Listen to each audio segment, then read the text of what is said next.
Hello student, online class में आपका स्वागत है। आज हम शारीरिक शिक्षा विषय के अंतर्गत पाठ 6 सड़क यातायात एवं सावधानियां इसका अध्ययन करेंगे। बच्चों, आप देखते होंगे कि आए दिन आज सड़कों पर तमाम दुर्घटनाएं घटित होती रहती हैं। इसके विभिन्न कारण हैं। जिन कारणों में से सबसे पहला कारण है वह है हमें यातायात की जानकारी का न होना। तो बच्चों, आइए इस पाठ का अध्ययन करते हैं। आइए बच्चों, अब अध्ययन करते हैं पाठ 6 का सड़क यातायात एवं सावधानियाँ। सड़कें राष्ट्रीय समृद्धि के विशाल भवन की आधारशिला हैं। कृषि, उद्योग, व्यापार, वाणिज्य, शिक्षा, स्वास्थ्य, प्रशासन और प्रतिरक्षा के विकास हेतु सड़कों का बड़ा महत्व है। श्री देशपांडे के शब्दों में, भारत जैसे विशाल देश में जो अपने क्षेत्र और यातायात के साधनों की विभिन्न आकृतियों के लिए प्रसिद्ध है, सड़कें यातायात का महत्वपूर्ण साधन है। जे बेंथम ने कहा था, सड़कें किसी देश की धमनियाँ और सिराएं हैं जिनके द्वारा प्रत्येक सुधा रूपी रक्त का परिभ्रमण होता है। वर्तमान समय में भारत में सड़कों की कुल लंबाई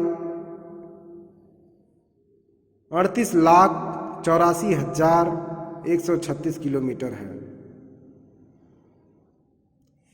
इस प्रकार सड़कें यातायात के मार्गों में लगभग 98.6% भाग को घेरे हुए हैं। सड़कों का लाभ हमें तभी मिल सकता है जब हमको यातायात के नियमों का ज्ञान हो और उनका हम पालन करते हों। यानी कि हमको जब तक यातायात के नियमों का ज्ञान नहीं होगा तब तक हम सड़कों का लाभ ठीक ढंग से नहीं उठा पाएंगे, तथा सड़कों के संकेतों का हमें ज्ञान हो, सड़क यातायात में जो अवरोध आए उनको हम दूर कर सकें। और इस तरह से जब तक हमें यातायात के नियमों का ज्ञान नहीं होगा तब तक हम अच्छे तरीके से हम इसका लाभ सड़कों का नहीं उठा सकते।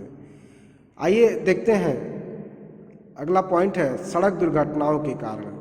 बच्चों, आपने देखा होगा कि आजकल सड़क दुर्घटनाओं की संख्या बढ़ी है और इसका एक कारण भी रहा है जिसको हम समझेंगे। सबसे बड़ा कारण हम समझते हैं कि ये सड़कों का चौड़ीकरण होना, अच्छे सड़कों का बनना, जिससे लोग अपने गति सीमा को भूल गए हैं और काफ़ी तीव्र गति से गाड़ी चला रहे हैं, जो इन दुर्घटनाओं का प्रमुख कारण है।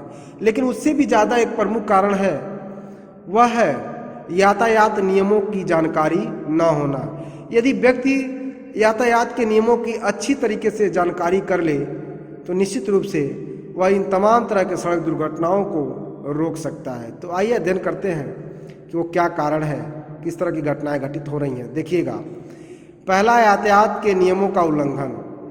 सीधी सी बात है कि जिस तरह के यातायात के नियम बने हुए हैं, आम आदमी उन नियमों का पालन नहीं करता, जिसके कारण तमाम तरह की समस्याएं आती हैं, एक्सीडेंट होते हैं और इस तरह से ये समस्याएं आ रही हैं।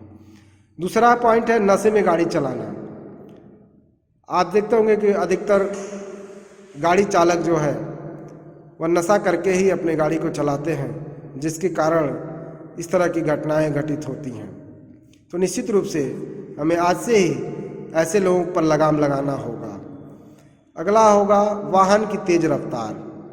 आप अक्सर देखते हैं कि लोगों को अपने गंतव्य पर पहुंचने के लिए बहुत जल्दी रहती है और हड़बड़ाहट में अपनी गाड़ी चलाते हैं, जिसके कारण वह अपने तय गति सीमा से अधिक तेज गाड़ी चलाते हैं, जिसके कारण इस तरह की दुर्घटनाएं होती हैं। आगे देखेंगे, गाड़ी चलाते समय मोबाइल पर बात करना एक नई समस्या जन्म ली है, क्योंकि जब मोबाइल नहीं था तो इस तरह की दुर्घटनाएं नहीं हुआ करती थीं, लेकिन मोबाइल के आने के बाद इस तरह की दुर्घटनाओं को देखने को प्राय मिलता है। अगला पॉइंट है यातायात के नियमों को लागू करने में ढिलाई। और ये भी देखने को मिलता है कि जो यातायात के नियम बने हैं उसमें जो ढिलाई बरती जाती है, गवर्नमेंट द्वारा कोई सख्त कानून नहीं बनाया जाता है, इसके कारण भी लोग अपनी मनमर्जी करते हैं और इस तरह के दुर्घटनाओं का शिकार होते हैं।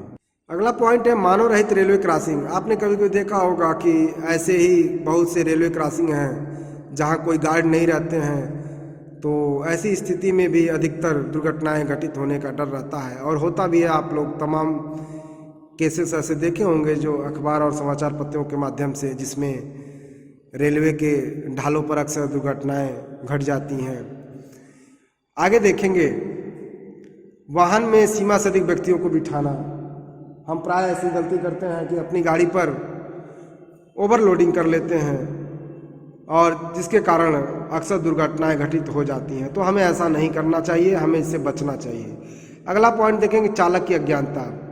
कभी कभी चालक की अज्ञानता के कारण भी इस तरह की दुर्घटनाएं घटित हो जाती है, क्योंकि बहुत सारे ऐसे लोग होते हैं जो वास्तव में तो गाड़ी चलाना नहीं जानते, लेकिन उससे पहले किसी तरह अपनी व्यवस्था करके और लाइसेंस बनवा करके और सीधे अपनी गाड़ी रोड पर उतार देते हैं, जिसके कारण इस तरह की दुर्घटनाएं घटित होती हैं। बच्चों, अब हम देखेंगे सड़क यातायात के नियम हम क्या करें। सड़क यातायात के नियमों में हमें क्या करना चाहिए, आइए इसका अध्ययन करते हैं। सबसे पहले यात्रा आरंभ करने से पूर्व ब्रेक, स्टीयरिंग ऑयल अवश्य चेक करें तथा अच्छी हालत में रखें। अपने ब्रेक को, अपने हैंडल को, तेल को, इत्यादि चीज़ों की जांच करें। पुराने घिसे टायरों को समय से बदल दें, हवा चेक कराएं। जो भी घिसे पिसे टायर हैं उनको बदल दें। अपने गाड़ी में समय समय पर हवा चेक कराते रहें। तीसरा, headlight, tail light, indicator, back view mirror check करें। हेडलाइट मतलब तमाम तरह की जो लाइटें हैं उनको दुरुस्त रखें और मिरर भी ठीक होना चाहिए। इंजन की उचित देखभाल करें, समय से सर्विसिंग कराएं। अपनी गाड़ी को समय से सर्विसिंग कराते रहें। कार्बोरेटर, रेडिएटर, ईंधन उच्च कोटि का प्रयोग करें तथा स्वच्छ और प्रयोगशील दशा में रखें। हमेशा अपने कार्बोरेटर को, रेडिएटर को अच्छे से देखते रहें, साफ सुथरा रखें और हमेशा अच्छे ईंधन का प्रयोग करें। मिलावट तेल न ही डालें तो बेहतर है। वाहनों के वैध कागज, ड्राइविंग लाइसेंस, इंश्योरेंस, प्रदूषण चेकिंग प्रमाण पत्र, रजिस्ट्रेशन, रोड टैक्स परमिट, वाहन फिटनेस प्रमाण पत्र इत्यादि अपने साथ रखें। हेडलाइट आदि काली रखें। हेडलाइट जो होता है उसको ऊपर से काली रखना है। काली रखने का मतलब, क्योंकि सामने रात को चलते समय सामने वाले जो गाड़ी आ रही है उस पे आंखों पे रोशनी न लगे, इसलिए ऊपर थोड़ी सी पट्टी लगी होनी चाहिए। रात के समय डीपर का प्रयोग करें। अगला है चोरी से बचने के लिए और बरामदगी में सहायता है तो वाहन पर ईचिंग कराएं। अगला पॉइंट, धीमी गति वाहन वाली लेन में चलें, गति सीमा का पालन करें। सबसे पहला महत्वपूर्ण बात कि हमें अपने गति सीमा का पालन करना चाहिए, अपनी गाड़ी स्लो रखनी चाहिए, धीमी गति से हमें चलना चाहिए। अगला पॉइंट, सामने चल रहे वाहन से पर्याप्त दूरी बनाए रखें। आपके आगे यदि कोई गाड़ी चल रही है तो उससे काफ़ी ज़्यादा डिस्टेंस बना के रखें। बच्चों के स्कूल अस्पताल के निकट नियंत्रित गति व सावधानी से चलाएं।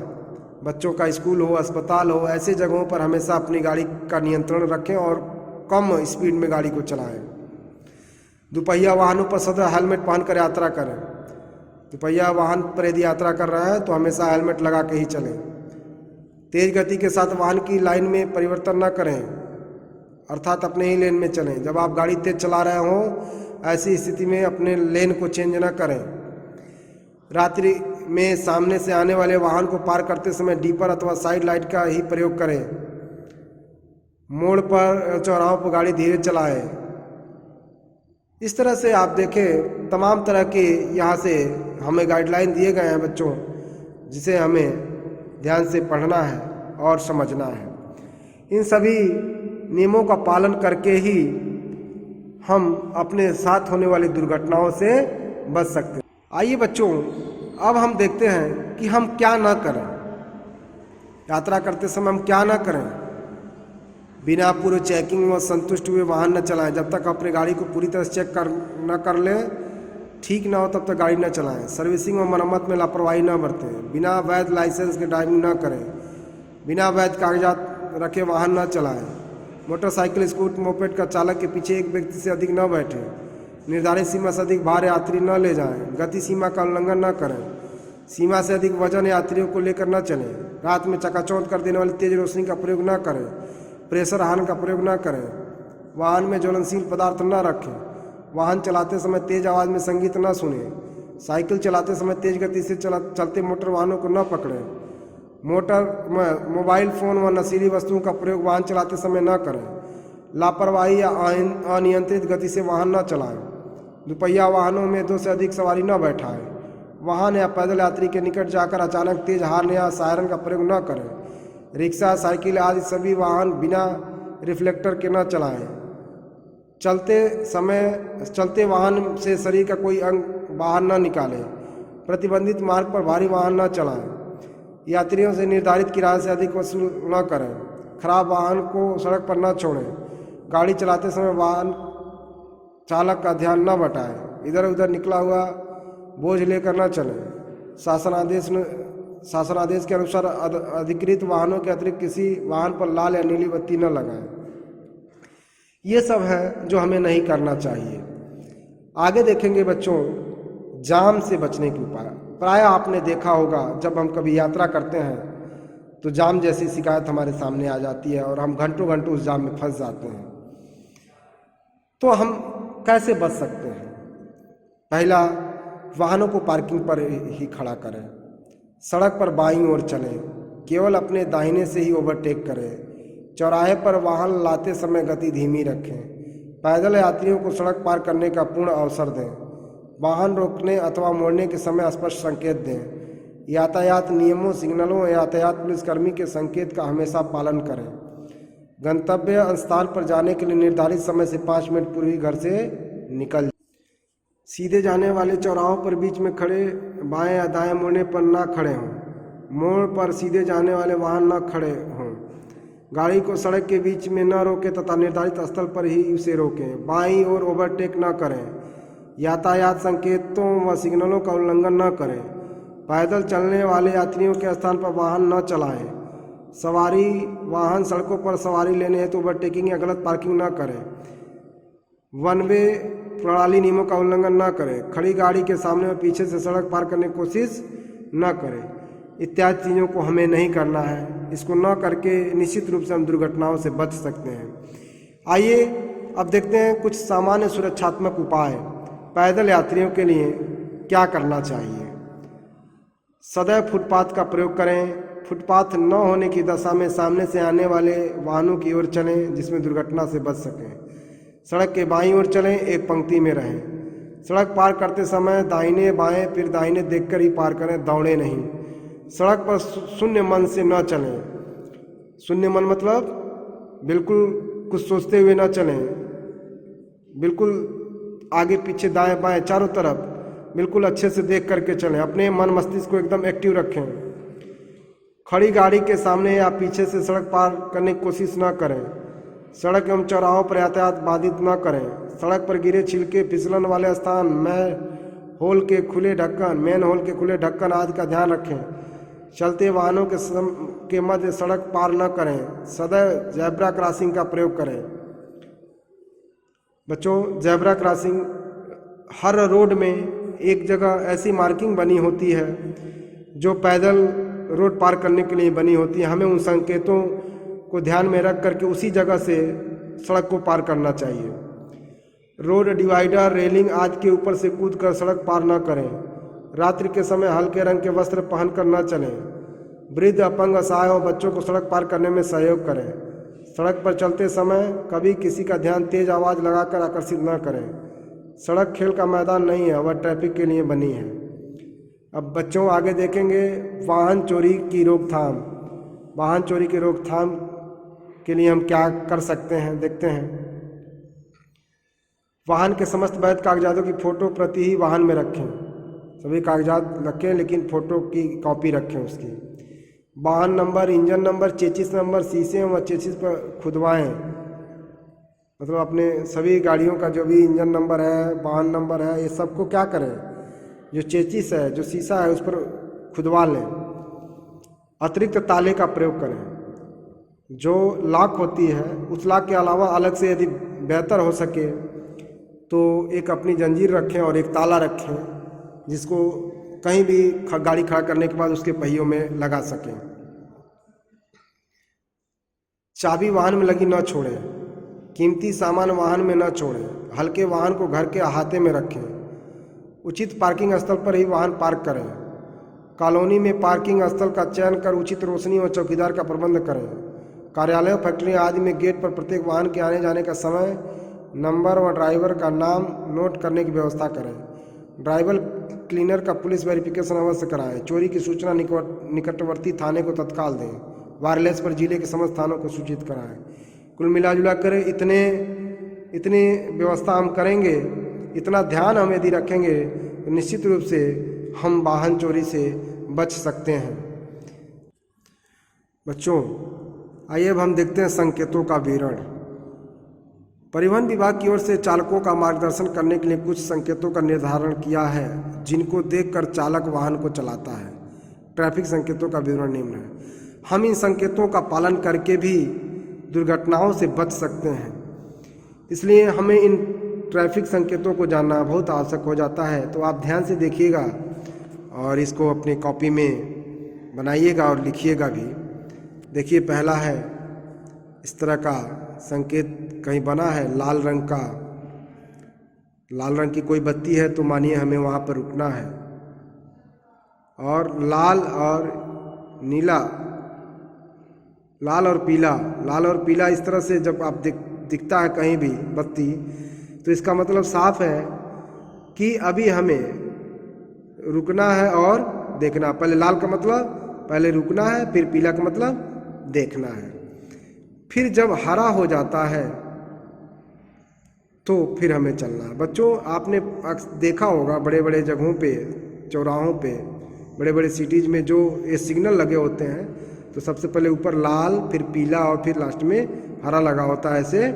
तो लाल रुकने के लिए और फिर पीला उसको देखने के लिए, मतलब रेडी रहें। पीला बत्ती का मतलब आप रेडी रहें, देखते रहें। जैसे ही हमें ग्रीन सिग्नल मिलता है तो फिर हम आगे बढ़ें। आगे देखेंगे लाल। अब ये देखिए, यहाँ इसके माध्यम से आपको पता चलेगा, यदि लाल यहाँ है और फिर नीचे लाल बत्ती के बाद इधर हरा हो गया, तो मतलब बाकी सभी रुके रहेंगे और केवल लेफ्ट की तरफ जाएंगे। फिर उसी तरह यदि राइट की तरफ ग्रीन बत्ती जल रहा है, मतलब हम राइट की तरफ जाएंगे। फिर उसी तरह से ये हरा हरा हरा, मतलब यदि लेफ्ट में भी हरा, बीच में भी हरा और फिर राइट में भी हरा, तो मान के चलिए कि कहीं भी कोई भी आगे दाएं बाएं सब तरफ जा सकता है। आगे कुछ जरूरी संकेत यहाँ पर हम देखेंगे बच्चों। ऐसे बना होगा और लेफ्ट की तरफ मुड़ा होगा, मतलब, और इसके ऊपर से ऐसे एक क्रॉस बनाया गया होगा गोले में, तो मान के चलिए हमें बाएं मुड़ना निषेध है। मतलब यहाँ से हम बाएं, रास्ता तो है लेकिन हम जाएंगे नहीं, वह हमारे लिए वर्जित है। फिर ऐसे थोड़ा सा टर्न करके एरो बना हुआ है और इस एरो पर देखिएगा एक सीधा एरो बना हुआ है, उसके बाद एक बगल से थोड़ा सा घुमा के एरो बनाया गया है और फिर ऊपर से गोल बना के उसमें एक ऐसे बनाया गया है। मतलब हम ऐसे जगहों पे ओवरटेकिंग नहीं करेंगे। ओवरटेकिंग करना निषेध है, वर्जित है। ऐसे आपको कहीं सिंबल मिल जाए तो आगे सकरी सड़क है, मतलब ऐसे थोड़ा चौड़ा होकर फिर पतला, मतलब आगे रास्ता पतला है। ऐसे जब मिल जाए तो मान के चलिए कि आगे सकरा पुल है, ये पुल की निशानी है, ये सब त्रिभुज में है। आगे ऐसे आपको मिलता है दाहिने की तरफ, तो मान के चलिए कि दाहिने मुड़ना वर्जित है। आगे और एक नीचे की तरफ, तो यह एक मार्ग का संकेत है कि एक तरफ जा सकते हैं। और ऐसे बना है तो देखिए, इसी सिंबल की मैं बात कर रहा था कि सड़क में बीचों बीच में ऐसे ही लंबे लंबे एक पट्टी वाली एक सिंबल बने होते हैं। इन्हीं के ऊपर से हमें रोड को क्रॉस करना चाहिए था। ये पैदल पार करने का ये रास्ता होता है।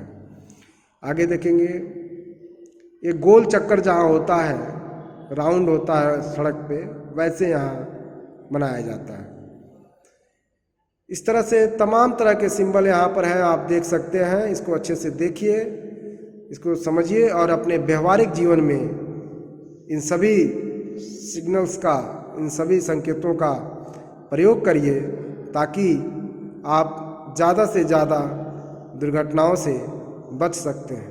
यहाँ देखिए नो पार्किंग, जहाँ नो पार्किंग होता है ऐसे रहता है, स्टॉप रुकने के लिए ऐसे सिग्नल बनते हैं। इस तरह से तमाम सिंबल्स यहाँ बने हुए हैं जिनको हम देखेंगे। बाईं तरफ चलें, दाईं तरफ चलें, पार्किंग के लिए पी बना होता है। तो इस तरह से बच्चों इस सभी सिंबल्स को ध्यान से आप देखिए, अच्छे से इसको बनाइए और लिखिएगा।